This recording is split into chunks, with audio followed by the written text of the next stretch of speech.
surface of these waters were raging chaos. And in the midst of this raging chaos, the Spirit of God is just relaxing. In the midst of all this darkness and chaos, there is no effort, there is no panic, there is no fight to overcome the chaos. There is no struggle against disorder. There is the Spirit of God relaxing and speaking, "Let there be light." From one disciple of Jesus to another. So, the interesting thing about this image right here is that we see this image in the New Testament. We see this almost reenacted, except the difference is there's an audience beyond just the spiritual world. There's an audience prior to God creating man, right? We do have a set of spiritual beings that we're told God has created. They were quite possibly witness to this. But now there's another passage in the New Testament where I think we can tie two bodies of water. And the body of water, of course, that we're going to tie to it's contained in this water, right? All the water that has ever been is on the surface of the earth in Genesis chapter 1. Right? The face of the deep, the darkness that covers this deep is all the water. And we know later God separates the waters above and below. But we have the waters. So let's go to an account in Mark. And let's look at another body of water. And as we read through, we're going to work to make connections back to Genesis chapter 1 and the Spirit and the waters. On that day, when evening had come, we're here in verse 35, he said to them, "Let us go across to the other side." He is Jesus. And leaving the crowd, they took him with them on the boat, just as he was. And other boats were with him. And a great windstorm arose, and the waves were breaking into the boat, so the boat was already filling. Now, we don't see the words Tohu Vohu, right? We don't see the phrase that lets us know in Hebrew there is chaos. The surface of the water is chaotic. But what we do see is a great windstorm arose and waves were breaking into the boat so that the boat was already filling. It was fast. This storm came on fast, and these waves were raging. This surface of the water was raging. And where was God? Where was Jesus? But he, Jesus, was in the stern, asleep on the cushion. So do you see it? Jesus is in a boat on the surface of these chaotic waters, and he's resting. He's relaxing. He's asleep. There's no effort. There's no concern. The chaos raging around him doesn't bother him. He's relaxing over the surface of the waters. And they woke him and said to him, "Teacher, do you not care that we are perishing?" And he awoke and rebuked the wind and the sea. "Peace, be still." And the wind ceased, and there was a great calm.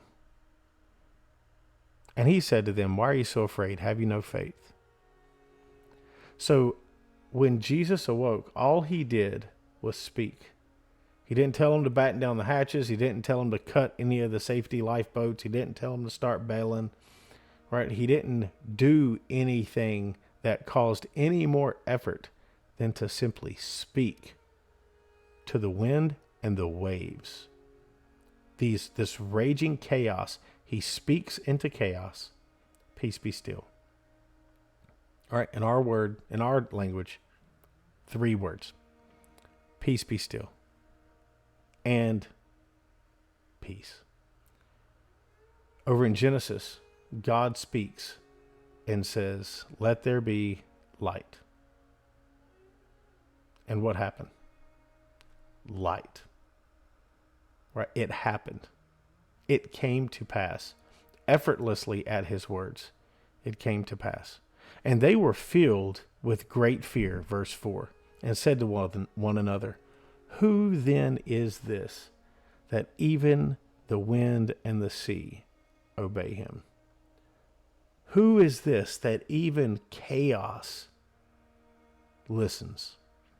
Even the force that threatens to destroy his creation listens.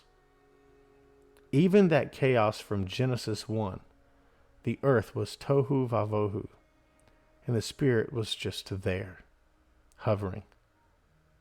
And when he chose to speak, what he said came to pass effortlessly. This is the God of the Old Testament, and this is the very same God in the New Testament, incarnate in Jesus. We see the same power displayed in God become man, who stands and says words, in the raging sea calms. He says words and light appears. He says words, and we're told in Genesis, ground appears. The waters are divided at the very word of God. And Jesus asked his disciples, why are you so afraid? Have you still no faith? Now we find ourselves here. I find myself here after this occurred. After Jesus was taken and crucified, buried, and 3 days later rose. After the conversion of Saul to Paul.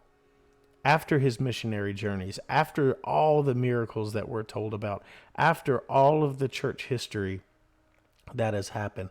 After the word of God has come all the way across from Israel to me and to you.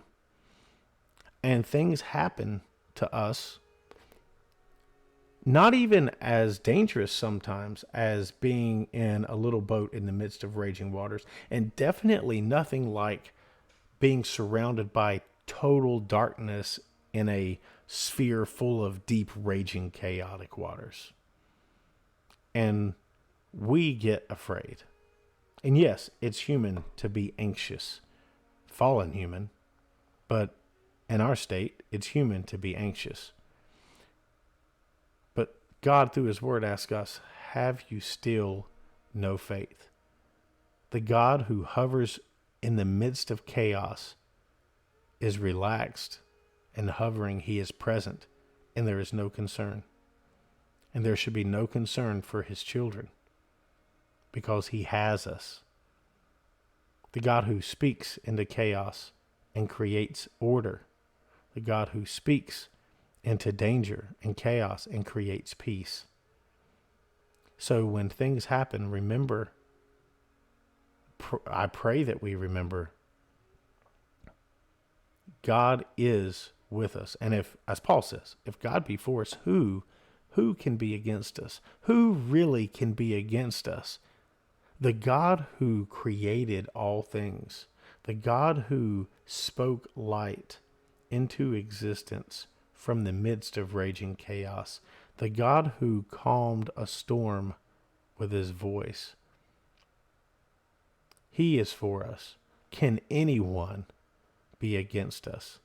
The very elements, the elements that rage and claim lives that are untamed, that we can't even contain. When a hurricane comes through, water destroys cities and takes lives, and we can't stop it. But the God of all the earth, the God of Abraham, Isaac, and Jacob, our God, he can with no effort. So have you no faith still?